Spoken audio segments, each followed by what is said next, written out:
If you work as a manufacturing facilities engineer, installing a new piece of equipment can be as complex as the machinery itself. From prep work to alignment and testing, it's your team's job to put it all together.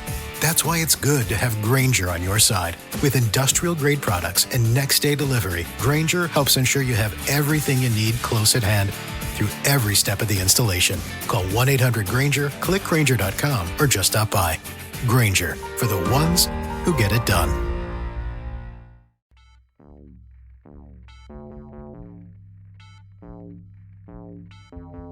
Welcome and thank you for tuning in to Cryptids, Creeps, and Conspiracy. The following content may involve explicit language and materials, so listener discretion is advised.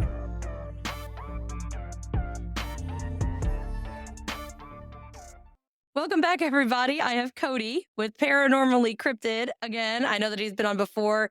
Do you mind? Sorry. This thing literally has not said anything to us while we were talking before we started. And now they're talking. My spirits love podcast time. So this is their gig. Since it's been a while since you've been on, I want to give you a chance here to explain to everybody who you are, what you do, anything like that, and let them know, aside from in the description, where they can find you. Hi, my name is Cody Polis. I am the host of Paranormally Cryptid podcast and the owner of Polis 3D. I've slowly let my podcast take a break to follow in trying to make a 3D business going, just to try and get that extra cash. But Enraged. This is enraged. But I am thinking starting it back up in March. Once I get everything settled in on the new house we just got. Yeah, definitely for sure. Congrats on the new house. Congrats on the new Pepperton. I had to hear and laugh this whole time because I have actually been in the process lately of coming up with, I want to branch. So I make a lot of stuff, right? I make my own merch and I crochet my stuff and I do all that designing thing. And I want to make more of a business presence for myself. I like the podcast and I want to keep doing it, but I want to differentiate between the two, maybe make it, obviously I have both and you can find both either way, but apparently a lot of people have a hard time and it's really long to say Cryptids, Creeps, and Conspiracy if people can't spell it or something like that. I've actually been trying to branch off and name my business. I now have runes and remains relics. So I'm also getting into now where I guess, what is the word I'm looking for? I don't know if I'd call it renovate, but I find old furniture, not the super expensive antique stuff, because that stuff I don't want to touch because to me, that's just part of it. But stuff that's just, I don't know, 50s, 60s, 90s, whatever, wooden furniture that's just outdated. It's just not in style, anything like that. The hardware is like freakishly old and I breathe life into it. So I resurface it, paint it, depending on what it is. I put new hardware on it and I customize it. So that way the pieces that I make, you can't get anywhere else because I make them on the fly. Groceries are expensive, money's tight, and we have the means to supply food for the family. We'll go out, and if we get a deer, I don't like the concept of wasting anything, really. I want to try to, aside from nourishing the family with it, I want to give that animal and its spirit the opportunity to live on, so to speak. I take them and I make items out of them that are somewhat prevalent to my Viking heritage and Irish heritage and all of that. A little dark, a little creepy, but still try to keep it elegant and a little classy. But yeah, so I've been trying to do the same thing. And so that's why I was laughing real quick before we start the pod. So when you say 3D business, what exactly do you 3D? Is it just printing only? Do you print and paint? And how do you do your stuff? Just in case anybody's wondering what to go look at or how to find you, maybe what they might be interested in that you make. The business is on Etsy, named Polos 3D, POLOS, and then 3D. I have 3 different printers. 2 of them are a single color print to where I'll hand paint like whatever I'm doing. And then my third one is my more expensive one where I bought a MS or AMS machine that attaches to it to where I can do 4 colors at once to where I can Ooh, make designs on it. But that sounds awesome. I am sitting down at the moment trying to get in this book fair Mhm. coming later this year. And so far I haven't heard nothing back. Yeah, I've decided at some point, a goal of mine would be to have enough inventory and enough variety to take part in the Curiosities and Oddities Fair in the state capitol. It's only like an hour and a half from me or something, but it would be something that'd be super cool because everybody kinda has their, what is it, niche, whatever you want to pronounce it. And I try to do a little bit of, just call me stupid. It's mad at me because it keeps talking and we're not responding to it. So it literally was like, talk to me, stupid. Like, it's mad that we're not talking. Hi, I acknowledging you. Yes, I guess you could consider it a seance because they're here, but thank you. Um, but I like to keep things that are a little bit for everybody. I have my bone stuff, I have my skulls, I have the Nordic runes that I put in it. I'm wanting to carve some runes into bones so that people can do it for bone reading. So when people read the runes, so I want to do that. But like the furniture, it's still dark, but it's not as much into the category of oddities and curiosities. I also am starting to manufacture miniature crime scenes, like dollhouse size, and I am having a freaking blast doing it. But yeah, I just curious because I know sometimes when you hear 3D, you can have different options. I know some people that do 3D printing stuff, but they only supply the 3D items and then they allow whoever buys it. They're basically like, here, you make it, and then I'll paint it or dress it or place it in whatever scenario. And then there's some people that do the whole kit and caboodle with the paint and all that, which is super awesome. So I was just curious to make sure that I get it. Seance, you want to talk? Okay, we might just have to have a little chat with our little spookies here before we start because they're getting rambunctious. So, is there anything in particular you want to ask and see if they answer? Ah, I don't know who's here, but somebody's here. see, that's the one thing I never know what to ask. Okay, robbery related. Something related to a robbery? Sleep. Have you been having issues sleeping? Oh, I've always had problems sleeping Have you had more issues lately? last night, but that was just because the wife's sick and the puppy, it's first night in the house. So maybe that's a thing. It just sounds like it's saying like somebody's stealing your sleep, which I do. Man, tell you, get a new pup. It's like having a baby. I literally had to have tired. Yes, we're tired. Yes, very tired. He's small. He's a shepherd mix and he's beautiful, like this beautiful brown with this black spots and a black face. He's just gorgeous. And I was trying to come up with a name. I tried to pick some out, let my son choose. And there's a Viking era name. I'm trying to figure out the proper way to pronounce it. I think it's Gunnar, drowned. Okay. I don't know what drowning, but all right. Yeah. I mentioned earlier that this might get a little controversial, but not in a bad way. It's just controversial for me. I am very opinionated. Michael, I don't know, Michael, that's not breathing. I have a friend, Michael, that's alive, and then I have Mike, my spirit that follows me around. No way. Yeah. Maybe that's him or it's talking to him. Hello, Mike. That's interesting. Hmm. Okay. Got a new guest on the show. But yeah, I really struggle with this one because there's a lot of people out there, I believe this struggle with the same topic. And we're going into cryptid land, which I'm excited about because I feel like I haven't done a cryptid in a while. And they're my favorite, and they've been a little neglected. And I figured that you'd be the perfect person to talk to about cryptids. This particular cryptid was reported in 1995 in Puerto Rico and has since been reported all over from Maine to Chile to Russia to Mexico and the Philippines. P.S. Also in the U.S., if you believe the bullshit one. That's where we're getting a little fussy. And in Latin America is where this all started. There's actually been over 2,000 sightings of the creature reported since April of 1996. And the name of this one means goat sucker. You know which one we're talking about? Yeah, for some reason, the actual name escapes me every time. Chupacabra.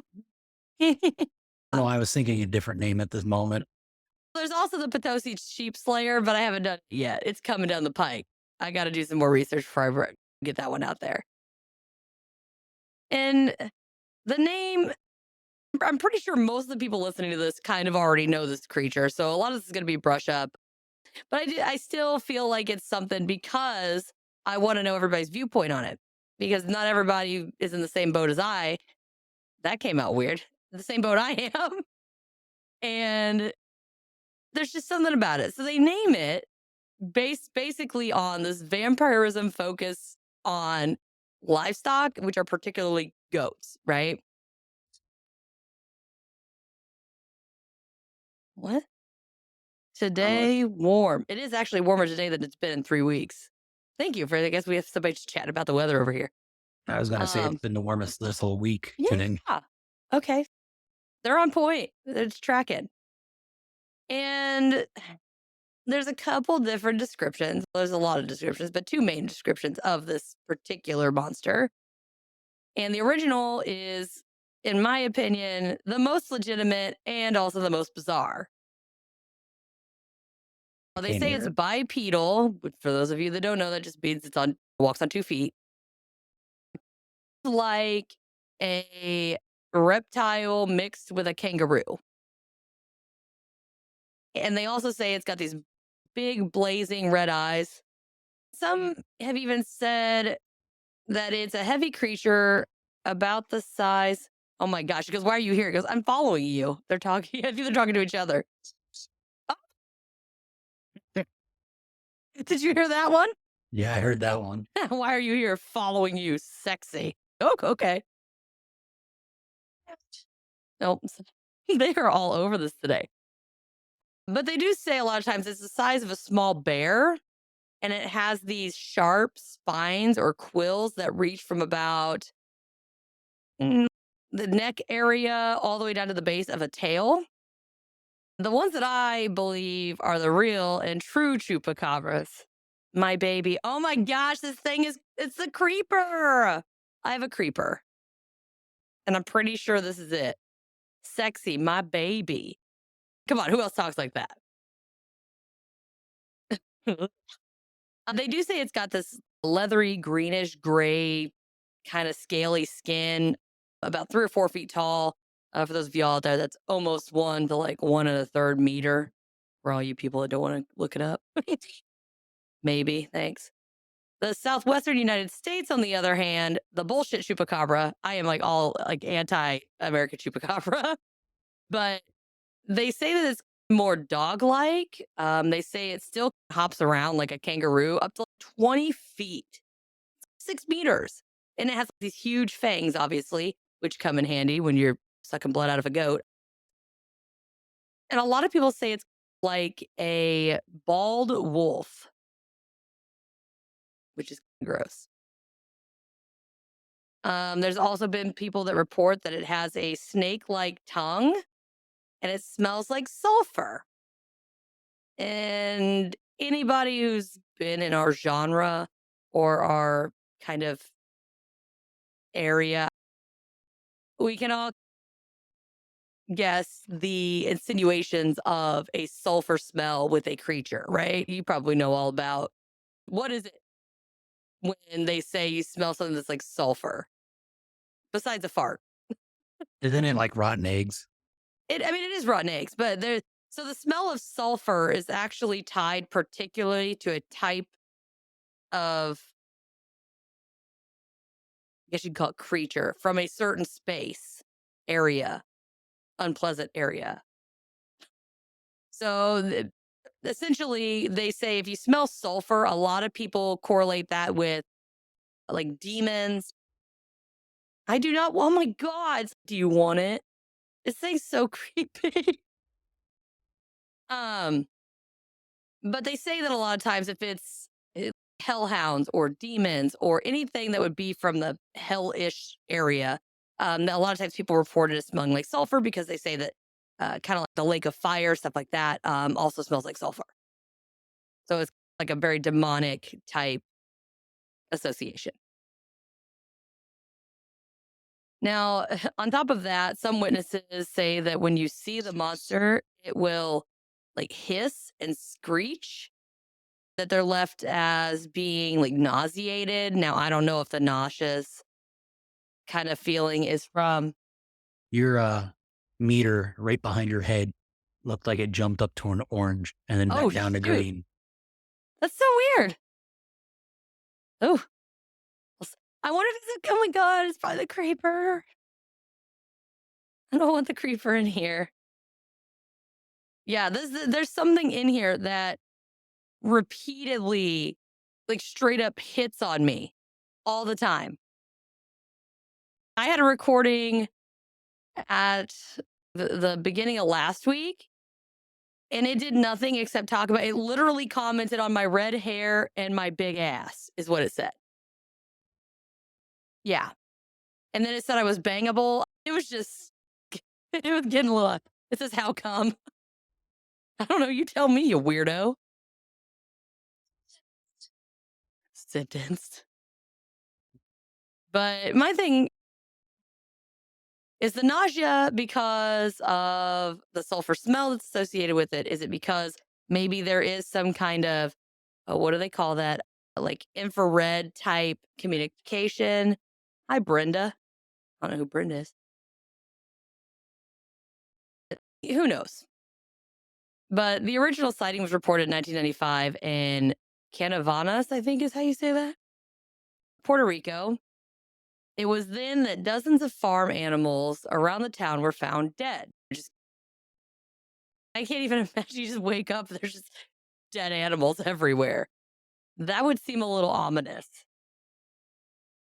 So, like, you get up and there's just dead animals everywhere. But then people start realizing that it's not just dead animals. All of these animals have these small perforations that are located on the neck and the stomach. So, the stomach thing, I feel some people leave that out when they're talking about Chupacabra. They primarily focus on the holes in the neck kind of thing to give it that vampire-esque kind of feel.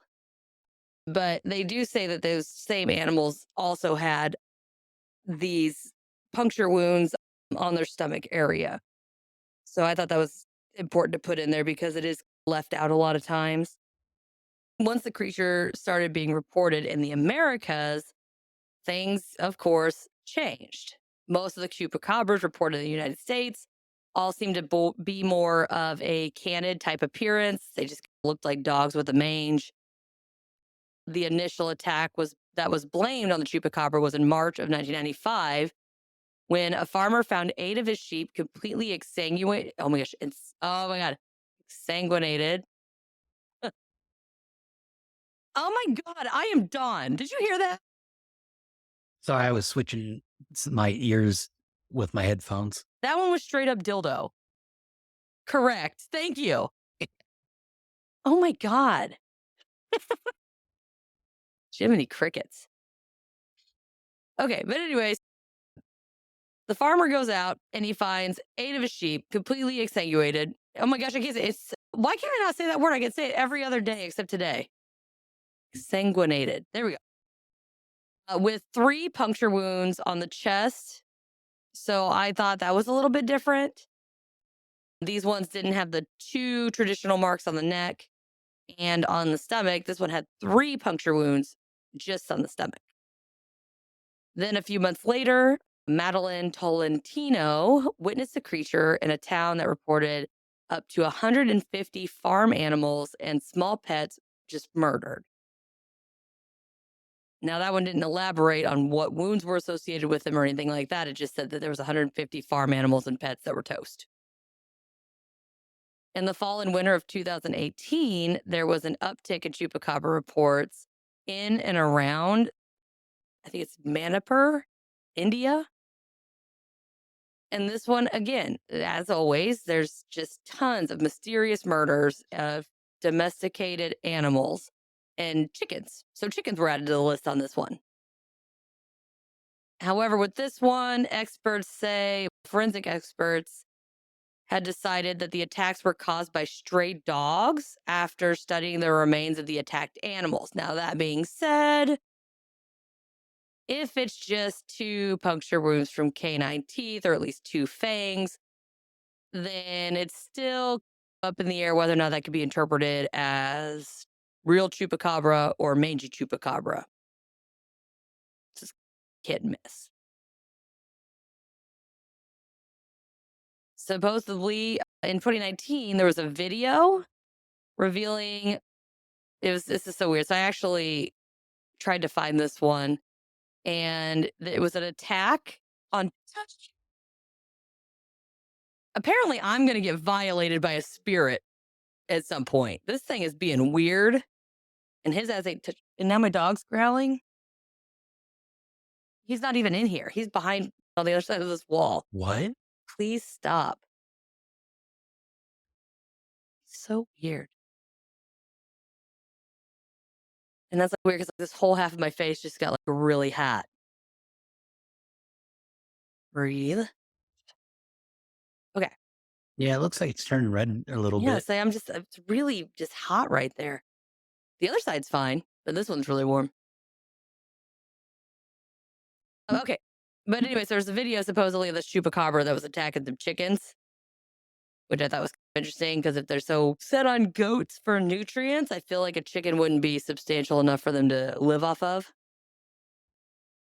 Then there was said to be an unnamed witness from the city of, oh, Jesus, Caguas? Okay. That just got the shit scared out of them. They described the beast as having a huge set of bright red eyes and hairy arms. That's just so weird. I love that's not everything. I'm inside it. Okay, I'm glad you said something because it sounded like completely different to me. That's so weird. I'm just reading the thing on it because I can only read it because my headphones, I can't hear anything. Okay. So anyway, so she's out and she sees this big thing with hairy arms and giant red eyes. And the creature supposedly had broken in through a bedroom window, just found a stuffed animal, like a little teddy bear of hers, destroyed it, dropped a piece of meat with like a puddle of slime on her floor, and then just vanished. That just See, sounds like a demon dog or something.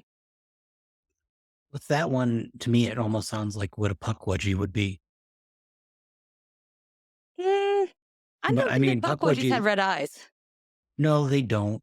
But like how describes of it, like hairy arms and all that, because they never really gave you a height, let Yeah. alone like a good description. Like hairy arms, to me, I would be like, that could be a monkey, depending on like the country and all that. Or there's multiple different sightings of Sasquatch. Like in Hawaii, they talk about Sasquatch being only like 3 foot. Interesting.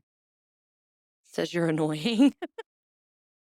I just get this vision of, again, though, like I said, so if it's crawling through the window, maybe she thought it was furry because she only saw arms, like the legs coming in.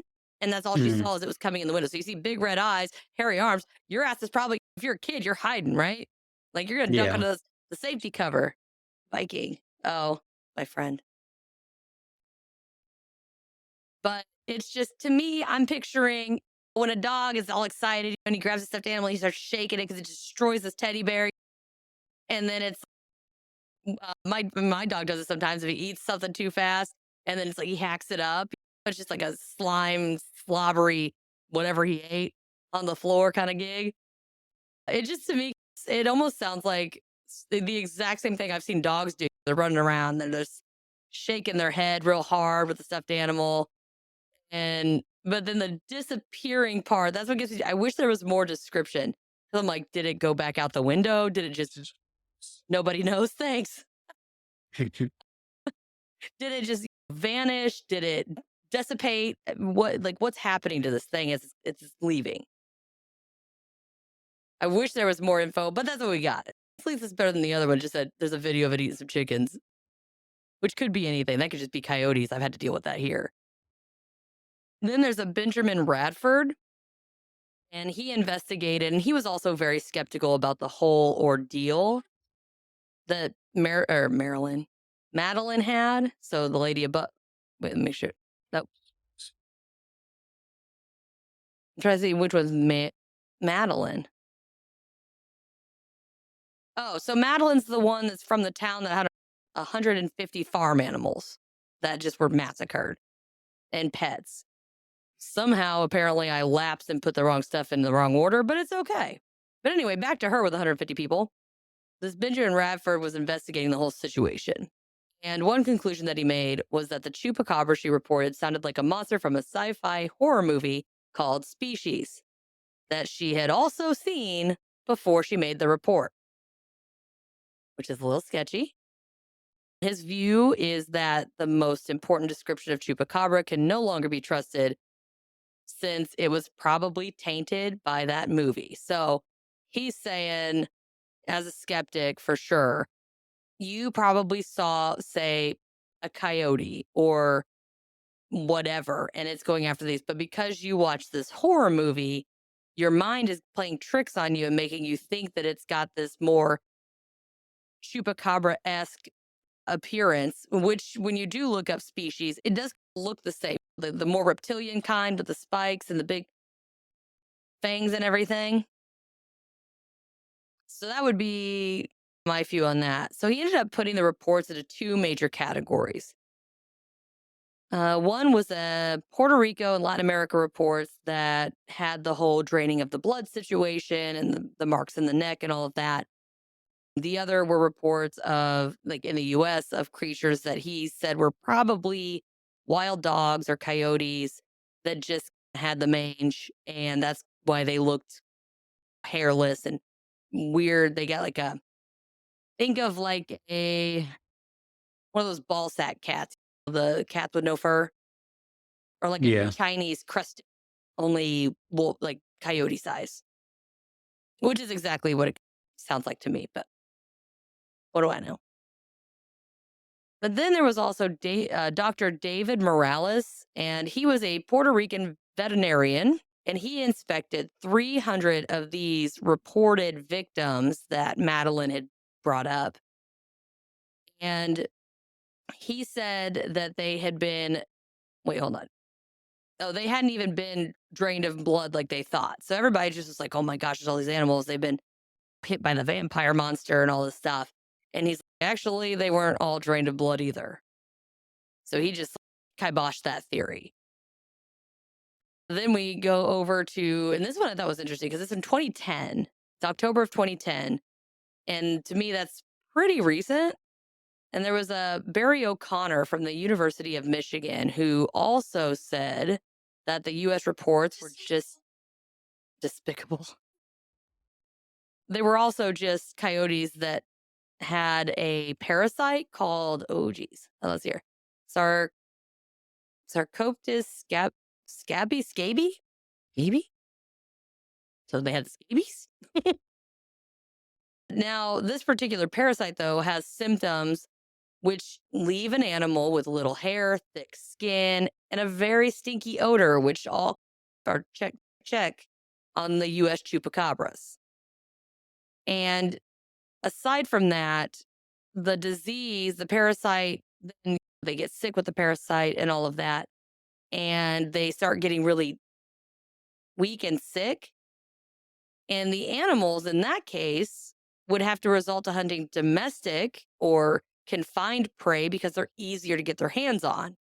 So maybe they're not getting the goats as much. They're leaning more towards probably not the free range chickens, more of the cooped up chickens and pets that are on runners and fences and where they don't have as many places to run and they're easier to catch and eat, which does make sense. Whether it is a chupacabra, maybe it's just a sick chupacabra, but I feel like if it's just a chup, they're not experiencing the symptoms of the disease, so they can hunt whatever the hell they want. But if an animal like a coyote or something does get this disease, it actually makes a lot of sense for them to react the way that they're reacting. One thing I thought was different. So it says there have been tracks found at the scene of some of the reports. And according to what's in these reports, zoologists could not identify any animal currently known that could make those prints. So that I thought was a bit different, even though there's a lot of logical type stuff. But then again, it could just be maybe it's just like a genetic defect or mutation or something. Maybe the thing had been hit by a car or attacked by another animal and it messed up its foot. Maybe it stepped in a trap. Something that could have altered how the foot sits on the shelf. I don't know, I got a bunch of stuff on my shelf. I know And from what I just found on Galactic Creatures Wiki or Wicked, I don't know, WIKI. It says wiki. that it says there's several theories have been proposed about what sort of creature the chupacabra could be. A wolf coyote hybrid, Mhm. if real. Then theories range from a natural occurring animal like a giant flightless bat that are most recommended candidates. And then Flightless bat. it just goes into talking about it might have been or like a secret project during the Cold War. Oh, yeah, I have heard that. Those ones I feel are the dog, the more canid style chupacabras. I just got so real quick, it looks like there was some dead bodies or dead specimens that were found, and they had actually taken some DNA samples, and they didn't match up with anything in the current records either.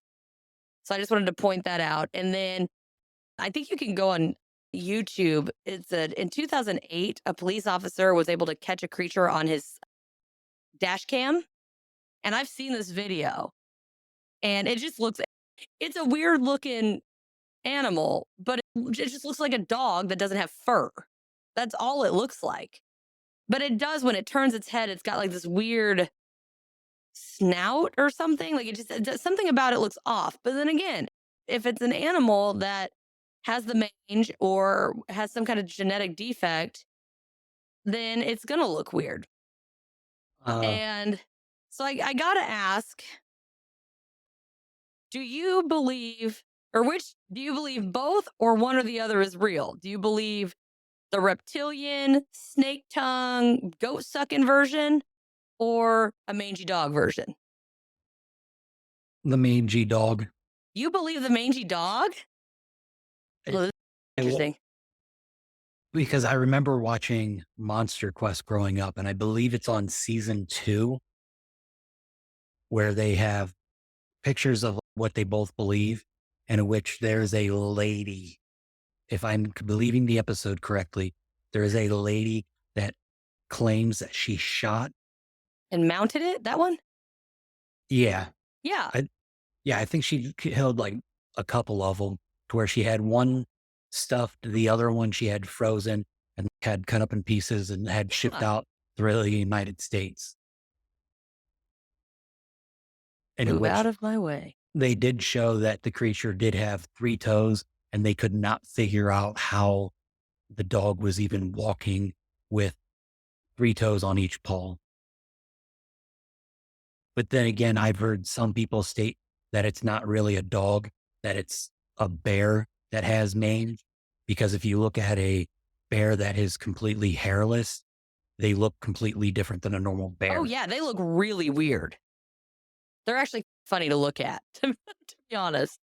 And I have the same thing. So my dog, okay, the older dog, he's a Yorkie Pomeranian mix. So he is all fur all day, right?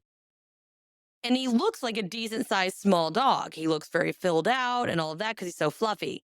When I put him in the sink to give him a bath, he's suddenly a wet rat. He looks teeny tiny and dinky and he's got a weird tail. And until I dry him off, he looks really messed up. And I just can't get behind it because everything I've seen that episode. And to me, it literally just looks like some kind of animal, whether it be dog, coyote, it's something canine related. And it literally just looks like it just doesn't have fur. That's all it looks like. And then if she is taxidermizing stuff, then you can't necessarily rely on what she's got because look at the Fiji mermaid, Yeah. right? You can do anything with an animal if you have the training to do so and you're good at it. See what I'm saying? Yeah, no, I see that one too. And it's like dogs that are born without dew claws. Why couldn't they be born with all of their foot pads? If you have enough dogs that are either inbreeding or something in the environment's messing with them, they come out really weird. That matches up with a dog. Now, that being said, we're going to say, aside from the fact that I don't believe shit about this dog Chupacabra, if it does exist, what would be your thoughts on whether or not this thing is potentially a hellhound? I mean, it would be honestly a good, say, 65% could be a hellhound. But then again, if you have people that believe in like vampires, it could just be a vampire that bit a dog and turned the dog. I thought the whole purpose of a vampire to vampire. Lower my voice. My bad. Hi, Gertrude. I know who that is. She's always telling me to be quiet. I think the difference with that would be something about, I want to say, like a soul, right? That's why vampires are vampires. You don't see like vampire moose or something. Does that make sense? It does, but Or maybe like a humanity tied. I guess maybe soul's not the best, but maybe like a humanity type situation, maybe. Or genetics.